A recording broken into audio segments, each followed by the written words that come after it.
3 BHK படம் எப்படி இருக்கு அப்படின்றத பத்தி தான் நம்ம வந்து பேச போறோம். ஃபர்ஸ்ட் என்னுடைய கருத்து என்ன அப்படின்னு சொன்னா, எனக்கு படம் ரொம்ப பிடிச்சிருந்துச்சு. நல்ல ஒரு மாதிரி கனெக்டா இருந்துச்சு, இமோஷனலா இருந்துச்சு.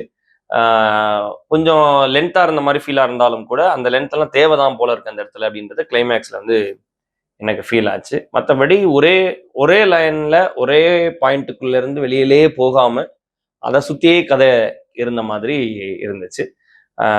இப்போ வந்து டீட்டெயிலா போலாம். நீங்க சொல்லுங்க, உங்களுக்கு எப்படி இருந்துச்சு படம்? ரொம்ப நாள் கழிச்சு ஒரு ஃபீல் குட் மூவி அப்படின்னு சொல்லலாம். எந்த நெகட்டிவிட்டியுமே இல்லாம, சொல்ல போனா ஒரு ஹீரோ வில்லன் இந்த மாதிரி இல்லாம, அல்லது நமக்கு கண்ணுக்கு வந்து ஒரு துன்பத்தை தருகிற அல்லது வந்து வெறுக்கிற ஒரு சீன்ஸ் இல்லாம, தம்மு பத்தி, தண்ணி பத்தி, ஒரு கஞ்சா போதை அல்லது வயலன்ஸ் இந்த மாதிரி எதுவுமே இல்லாம பியூரான ஒரு படம்.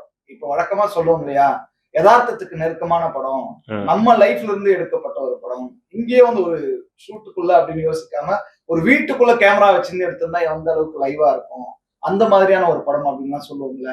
அது நிஜமா சினிமாவோட சாத்தியம்னா கிடையாது.